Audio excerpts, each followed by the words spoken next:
আমরা একটা ডোবা, একটা পুকুর, এটার মধ্যে বিল্ডিং করলে কি এমন সমস্যা? এটাই তো আমাদের মানসিকতা। প্রায় সময় আমরা এই তর্ক করি যে এটা মজা একটা পুকুর আছে, সুতরাং এটার মধ্যে একটা বিল্ডিং করে ফেলা। আসলে ওইটা আমরা তো অ্যাসেস করার এবিলিটি আমাদের নেই। আমরা যতই বলি না কেন আমরা এই করেছি ওই করেছি, আমাদের আসলে সার্বক্ষণিক অ্যাসেসমেন্টের সুবিধা নেই। ফলে প্রথম কাজ আমাদের হচ্ছে যে মানুষকে আশ্বস্ত করা যে সরকার এটা নিয়ে আসলে কাজ করছে। কারণ আমরা এই মিটিং এর পরে কিন্তু মাননীয় প্রধান উপদেষ্টা মহোদয় নিজে কয়েকজন বিশেষজ্ঞকে ডেকেছেন, উনি শুনবেন। ফলে আমাদের অ্যাসেসমেন্টের কাজটা আসলে বিশেষ নির্দেশের মাধ্যমে শুরু হয়ে যাওয়া উচিত। দ্বিতীয় হচ্ছে সবচাইতে ঝুঁকিপূর্ণ যে এলাকাগুলো আছে, ধরে নেওয়া হয় পুরনো ঢাকা। পুরনো ঢাকার ঝুঁকি কেবল এই জন্য না যে ওটার বিল্ডিংগুলো পুরনো, এই জন্য যে ওখানে খোলা জায়গা নেই, এই জন্য যে ওইখানে প্রায় প্রতিটা বাসাতেই ঝুঁকিপূর্ণ কেমিক্যালের কারখানা আছে। সেগুলো সেই চকবাজার আর নিমতলির পর থেকে আমরা শুনে আসছি সরানো হবে, কিন্তু এখনো পর্যন্ত সরানোর কোনো রকম কার্যকর ব্যবস্থা আমরা দেখি নাই। দুইটা প্রকল্প আছে, দুইটা প্রকল্প, একটা টেম্পোরারিলি শিফট করার কথা, একটা পার্মানেন্টলি শিফট করার কথা। ওই প্রকল্পগুলো দ্রুততার সাথে আমাদেরকে একটা টেম্পোরারি একটা পার্মানেন্ট না করে দেরি যেহেতু হলোই, টেম্পোরারি যেহেতু কিছু করতেই পারি নাই, কাজে পার্মানেন্টটাই আমরা করে ফেলি। এবং এইখানে ব্যবসায়ীরা হ্যাঁ বলুক কি না বলুক, তার থেকে অনেক বেশি জরুরি হচ্ছে মানুষের জীবন। 3 নম্বর হচ্ছে যে একটু জনসচেতনামূলক কিছু মেসেজ, খুব পিন পয়েন্টেড, যে আসলে ভূমিকম্প হলে কি করতে হবে, দৌড়ে সিঁড়িতে যেতে হবে নাকি টেবিলের নিচে যেতে হবে, এই মেসেজগুলো মানুষকে জানানো। আর যে জায়গাগুলো বিশেষ ঝুঁকিপূর্ণ সেই জায়গাগুলোতে নিরাপত্তা বনাম রাইট টু প্রাইভেট প্রপার্টি, এটার মধ্যে কিন্তু একটা ব্যালেন্স আনতে হবে। কারণ বাড়ির মালিক অনেকেই অনেক রকম আইনি প্রক্রিয়া শুরু করে দিবেন, বা রাজুক যখন বলবে এই ভবনগুলো ঝুঁকিপূর্ণ, এগুলোকে ভাঙতে হবে, অনেক সময় রেট্রোফিটিং এর কথা বললে বাড়ির মালিকের হাতে সেই টাকা নাও থাকতে পারে, তখন তাকে আর্থিক একটা সহায়তা দেওয়ার, সহজ শর্তে একটা ঋণ দেওয়ার কথা ভাবতে হতে পারে। বা যেখানে ভাঙতে হবে সেখানে যখন ভাঙতেই হবে তখন যেন আর কোনো লিনিয়েন্সি আমরা না দেখাই, এটা খুবই জরুরি।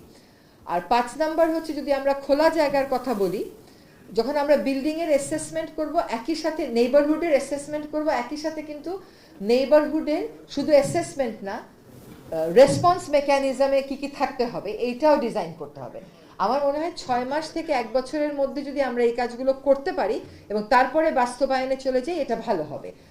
আমাদেরকে কিন্তু প্রকৃতি অনেক সময় দিল, গত কয়েক বছর যাবৎ বারবার ভূমিকম্প হচ্ছে, কিন্তু এইবারের মতন ভয় মনে হয় না আমরা আর কখনো পেয়েছি বলে। জনমনে এই যে আতঙ্ক, এটা তখনই যাবে যখন জনগণ দেখবে যে প্রশাসন তার দোরগোড়ায় যাচ্ছে তার ঝুঁকিটা অ্যাসেস করতে, তার ঝুঁকিটা নিরূপণে কি করা যায় সেটা করতে। এবং এখানে রাজুককে, সিটি কর্পোরেশনদেরকে কঠোর হতে হলে কঠোর হতে হবে।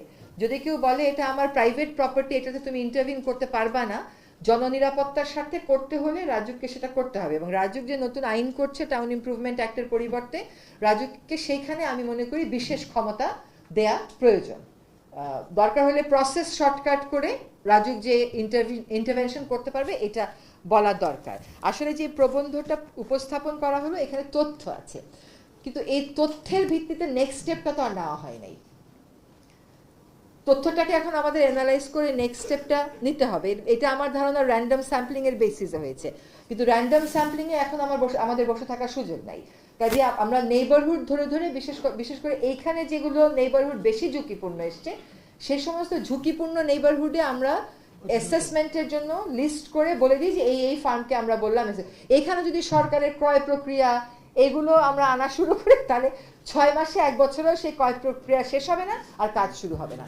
সেখানে প্রসেস ইজি করে রাজ্যকে একটু বেশি ক্ষমতা দিয়ে আমার মনে হয় কাজটা শুরু করতে হবে। জনগণকে যেটা বলা দরকার সেটা হচ্ছে যে যেহেতু একটা বড় ভূমিকম্প 5.7 মাত্রায় হয়ে যাওয়ার পরে তার আফটার শকও কম মাত্রায় হয়ে গেছে, আশা করা যায় আপাততের জন্য বিপদটা আমরা পার করেছি।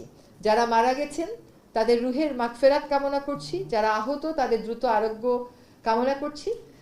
আতঙ্কিত হয়তো কোনো সমস্যার সমাধান হবে না, বরং আপনাকে কি করতে হবে, সরকারকে কি করতে হবে, এটা ডিফাইন করে চলেন আমরা কাজটা করা শুরু করে দিই। আপাতত যেহেতু খুব বড় কিছু হয়নি, বড় কিছু যে হলেও যেন আমরা প্রস্তুত থাকতে পারি, বড় কিছু যে হতে পারে এটার তো একটা বার্তা আসলো, আমরা যেন প্রস্তুত থাকতে পারি সেটার জন্য সকলেই আমরা রাজুককে এবং অন্যান্য সংস্থাকে সহায়তা করি। আমি মনে করি রাজুকের পাশাপাশি সার্ভিস প্রোভাইডার যারা আছে, ফায়ার ব্রিগেড যারা কাজ করেন, ওয়াসা, ডেসা, গ্যাস, তাদেরকেও কিন্তু অ্যাওয়ারনেস করতে হবে যে ওরকম হলে গ্যাস পাইপলাইনটা কোথা থেকে বন্ধ করতে হবে। They should be volunteers in the community also. আমরা দুর্যোগ অনেক মোকাবেলা করেছি, আমাদের মতন বড় বড় বন্যা মোকাবেলা করে তারপরের মাসে আবার দাঁড়িয়ে যায় এমন জাতি পৃথিবীতে কম আছে। তো এটাও ইনশাল্লাহ আমরা একসাথে সকলে মোকাবেলা করতে পারবো। ধন্যবাদ।